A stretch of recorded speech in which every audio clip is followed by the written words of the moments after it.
Aujourd'hui, je voudrais partager avec vous une partie de ma philosophie en tant qu'astrologue et éclaircir quelques points. Bonjour à tous, je suis Johan Bauer, astrologue et consultant Badze.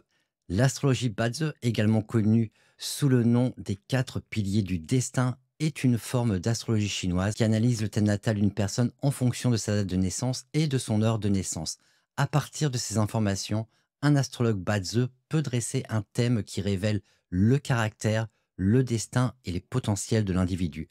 C'est un outil ancien et puissant qui peut révéler des informations profondes sur une personne, son caractère, ses défis qu'elle peut rencontrer et également les opportunités qu'elle peut croiser sur son chemin. C'est un outil que j'utilise avec respect et prudence. Je crois que l'astrologie est un formidable outil d'exploration de soi et de connaissance de son potentiel, mais qu'elle ne doit pas être utilisée maladroitement pour prédire l'avenir et pour prendre des décisions à notre place. Cependant, je choisis de ne pas utiliser cet outil pour moi-même constamment et également pour les personnes que je connais personnellement. Vous vous demandez peut-être pourquoi, je vais vous en donner les 6 raisons principales.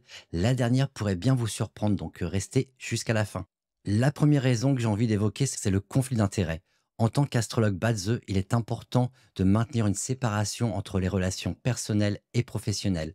Lorsque vous analysez les données astrologiques de personnes proches, vos sentiments personnels pourraient inconsciemment influencer votre interprétation, ce qui pourrait mener à des conseils biaisés. Utiliser l'astrologie Badze pour des personnes qui nous sont proches pourrait mener à des situations où mes jugements personnels influencent l'interprétation des données astrologiques. Avec la connaissance profonde que l'astrologie Badze peut fournir, vient également une grande responsabilité. Il peut être tentant d'utiliser ces informations à des fins personnelles ou de les interpréter de manière biaisée en raison de nos propres préjugés ou désirs. Ce qui m'amène à présent au second point logique, mais peut-être redondant, à vous de me dire directement dans les commentaires sous cette vidéo, à savoir l'objectivité. L'objectivité est cruciale pour une analyse précise en astrologie Badze. Connaître intimement une personne peut rendre difficile de rester impartial et peut altérer la qualité de l'interprétation du thème. Il peut être difficile alors de rester objectif lorsqu'il s'agit de personnes que l'on connaît bien, ce qui pourrait vraiment affecter la qualité de l'analyse de ce thème pour cette personne. La deuxième raison est donc la distance émotionnelle. Lorsque nous interprétons un thème Badze, il est important de rester objectif et impartial. Cela peut être difficile lorsque le thème est pour moi-même, par exemple, ou pour quelqu'un que je connais très bien ou trop bien. Nos émotions et nos relations peuvent brouiller notre jugement et également nous empêcher de voir clairement les choses. Le troisième point que j'ai envie d'aborder, c'est le respect de la vie privée. Il me semble important que chaque individu a le droit à sa vie privée, même si nous avons accès aux informations personnelles nécessaires pour faire une lecture Badze. Il est éthique, de mon point de vue, de demander la permission avant d'utiliser ces données de naissance, hein, la date et l'heure de naissance, pour une analyse astrologique. Il me semble également très important de respecter donc la vie privée des autres et de ne pas utiliser ces informations personnelles sans leur consentement explicite. Et donc le consentement, c'est également quelque chose qui me semble important. La demande doit venir en fait de la personne. À quelques exceptions près, j'ai envie de dire. Je pense en particulier à des aspects relationnels, comme par exemple le choix du meilleur candidat pour un poste possible au sein d'une entreprise, ou lorsque l'on veut entrer dans un partenariat avec quelqu'un en business ou dans les affaires. Il peut être bon donc de faire quelques vérifications avant de se lancer dans une entreprise ou dans un partenariat. Et là, je pense qu'on peut faire quelques exceptions. Le quatrième point qui me semble également important, c'est la pression psychologique.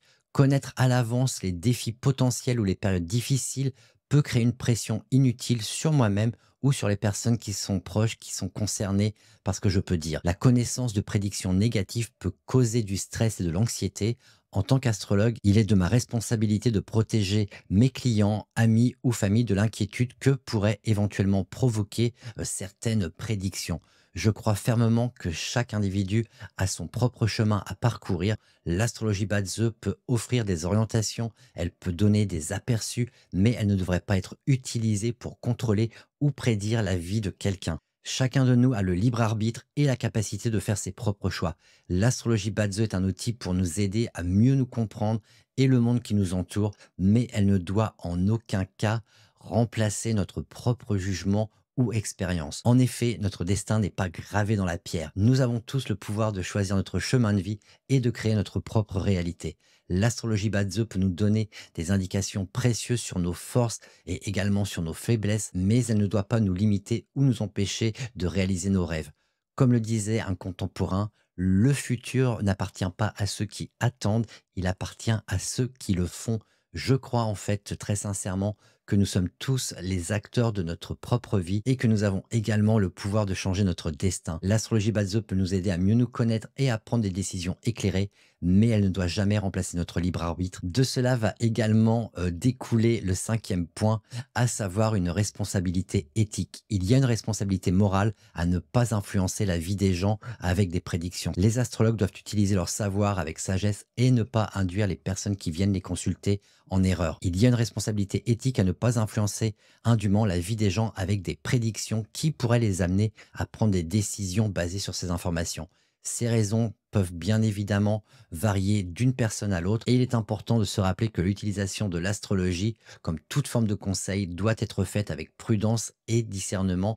Et enfin, un point qui me semble d'une très grande importance également et que j'appelle la prophétie autoréalisatrice, et c'est le sixième point dont je voulais vous parler, c'est ce fameux phénomène psychologique où une croyance, une attente, qu'elle soit positive ou négative, influence inconsciemment les individus à agir d'une manière qui fait que la prédiction se réalise. En astrologie, si une personne croit fermement à une prédiction, elle peut inconsciemment prendre des décisions qui mèneront à la réalisation de cette prédiction. Donc ça, c'est vraiment le danger dans lequel on peut tomber. Prenons un exemple très concret. Si une personne consulte un astrologue et qu'on lui prédit qu'elle aura un accident de voiture dans le mois à venir, elle risque de devenir anxieuse et trop prudente au volant au point de modifier sa conduite habituelle. Cette modification de comportement pourrait effectivement la conduire à avoir un accident, même si celui-ci n'était pas forcément destiné à se produire. Cela soulève clairement des questions sur l'impact de l'astrologie sur le libre arbitre et la responsabilité personnelle que j'ai évoquée précédemment. Comme le disait Théophile Gautier également, le hasard, c'est peut-être le pseudonyme de Dieu lorsqu'il ne veut pas signer. En d'autres termes, la vie est pleine d'incertitudes, elle est également pleine d'imprévus. Les prédictions astrologiques ne sont que des probabilités et elles ne doivent jamais nous empêcher de vivre notre vie pleinement et de prendre des risques. En résumé, l'utilisation de l'astrologie Badzo doit être faite avec considération et respect des principes éthiques, en gardant à l'esprit l'impact potentiel de ce qu'on dit sur les individus. Ça, c'est extrêmement important. J'espère que cette petite vidéo, ce nouvel épisode de ce podcast aura pu vous éclairer sur ma façon de voir les choses et pourquoi je n'utilise pas cet outil de façon constante en ce qui me concerne et avec mes proches. Merci de m'avoir écouté aujourd'hui. J'espère que cela vous a donné un aperçu réellement de la façon dont je pouvais aborder cette pratique de l'astrologie Badzo et je vous dis à la prochaine fois pour un prochain épisode de ce podcast. À très bientôt.